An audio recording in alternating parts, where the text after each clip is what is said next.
I was bored, so I grew my Instagram page to over 100,000 followers. Well, here's how I did it. The story behind my growth, the strategies I used, how I monetize it, and of course, the mistakes I made along the way. In case you don't know me, I am Teezytheturtle on Instagram. You might already have seen me on the Reels tab and either hate me or want to touch me. Either way, I run this faceless Instagram page where I show people how to grow their audience. And unlike other faceless pages like meme or theme pages, I actually earned some money. But this wasn't always my niche, because during my journey I changed my niche a lot. And that's already the first advice I can give you. Just start. Just do it! It's impossible to know your ideal niche if you never posted a single piece of content before. Here's how it works. You start with an idea, post consistently, and over time, you'll figure out what feels right. You'll adjust, tweak, and refine. Little by little, you'll get closer to your ideal content style. But you need to stop overthinking and just start. That's the important part. This is also how I found my content style, which I am now very happy with. But this wasn't always that way. The journey of my Instagram page can be broken down in 3 main rebrands. So let's find out why I started my Instagram page and how I grew to over 100,000 followers.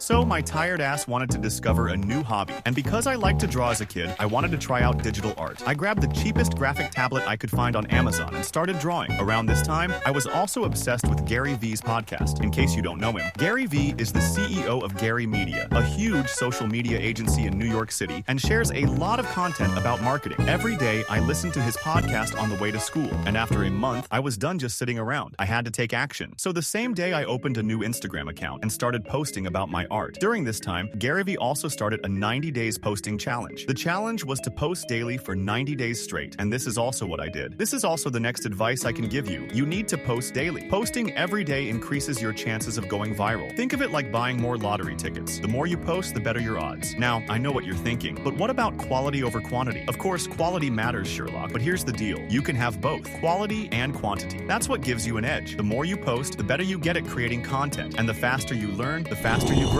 So I kept posting daily, and I learned more and more about social media marketing, which is why my page grew relatively fast. Like, it took me 3 months to gain my first 1,000 followers, and after that I started to grow by 1,000 followers every month. And if you're currently also starting out, I suggest you to engage with your niche. Especially at the start, it's hard to grow organically through the algorithm because the algorithm doesn't trust you yet. You really need to grind your first few hundred followers by leaving valuable comments, making mutuals in Discord servers, or writing valuable threads on Reddit. The more followers you grind this way, the easier it will get for your posts to gain some traction, since you now have a little audience who can boost your posts. Okay, so I started gaining traction, and with a few thousand followers, my art got some attention. But I wasn't happy. I realized I was way more passionate about the marketing side of things than drawing itself. Like, don't get me wrong, I enjoy drawing as a hobby. Like, this turtle mascot, for example, is drawn by myself too. I just didn't feel like art was my burning passion, but marketing was. Which brings us back to rule number 1. Just start. You will never know what your true passion is until you tried some hobbies. So I thought about this, and then in 2020 I did my first rebrand, where I started to post marketing tips for artists in combination with art memes. Speaking of memes, as someone who posted a variety of different posts over the last 4 years, like my art, memes, and tips and tricks posts, I can tell you this: don't post memes. I mean, yes, you can post them occasionally when you don't have a good content idea, but I recently analyzed hundreds of my posts and I noticed this. Memes may get a lot of attention, but they don't bring that many followers per 1,000 views. Let's take this reel of mine as an example. This trending meme had over 7 million views, and it brought me 700 followers. Meanwhile, this 40-second long in-depth post had 2.4 million views, and it brought me over 13,000 followers. So with 3 times less reach, I got 18 times more followers. The reason for that is quite simple. People are less likely to follow you based on a meme for 2 reasons. First, this 6-second long meme isn't enough to build a relationship to the viewer. And secondly, we all already follow the best meme page on Instagram, and that is the algorithm. The algorithm already picks you the best memes and delivers them to you on your Reels tab, so why would you need to follow meme pages? So instead, I suggest to post 30 to 40 second long, in-depth, valuable posts to separate yourself from the lazy competition. This is also the reason why I later on stopped posting memes and only focused on social media marketing tips for artists. This first rebrand was also when I started thinking about monetization. I now had 26,000 followers, and after almost 2 years of work, I finally wanted to make some bread. I actually experimented in the past with different monetization methods, like promoting mobile apps or selling shoutouts, but it didn't pay well, and I also felt like it wasn't providing huge value to my audience, so I stopped doing that. I instead wanted to provide real value, and I also already noticed a big demand. More and more artists were asking in my DMs for Instagram growth tips, and I noticed how I always kept repeating myself and saw people doing the same mistakes over and over again. So I decided to write an ebook that will help artists to grow their Instagram. And long story short, this $20 ebook is how I made my first 5 figures on the internet. I plan on making a whole video just about how I validated, created, and launched it. So make sure to subscribe to this channel to not miss out on it. Because many people in my DMs ask me what product they should sell to their audience. But this is already the wrong approach. You don't want to just create a product and then shove it down your audience's throat, hoping they want it. No, you want to create a product based on your audience needs. In my case, I noticed that many artists in my community struggled with growing their audience. So I created a product to solve this problem. Use tools like Instagram stories, comments, and DMs to figure out what your audience is asking for, and then give them exactly that. Okay, back to the story. By the time I hit 30,000 followers, my growth started to slow down a bit. I needed a new strategy, so I heavily analyzed creators who were growing at rapid speed. And I noticed one thing. All the creators who were growing by thousands of followers a day kept posting a single content format that hit consistently. Take creators like Devin Jado as an example. He grew to over 300,000 followers by sticking to his talking head videos with his unique editing style. So I brainstormed my next rebrand. And since I wasn't drawing much anymore, I asked myself, why limit my marketing tips to only artists? Why not help all creative hustlers like you out there? So I created my new turtle mascot, and I started posting the content style you see on my page today. And it worked. Every of my reel hit multiple 5 to 6 figure views. And because I had a unique editing style and provided huge value, every post brought me hundreds to thousands of followers. So this is it. This is the story of how I found my content style, monetized my page, and grew by hundreds of followers every single day, eventually reaching over 100,000 followers. It might look like an overnight success, but please remember, I had to go through all my other content styles and niches before I found the one that worked the best for me. And the same will apply to your journey. You won't hit it big on your first posts. You need to experiment, adapt, and keep progressing. Don't aim for perfection on your first post. Aim for progress. I hope you're motivated enough now to stand up and just start creating content about something you're passionate about. I also know that I could have explained some things in more detail, but this is what my future videos will be about, so please comment any questions you have, and I will answer them in my future videos. I hope you enjoyed this very first video, the unique insights, and now get that bread.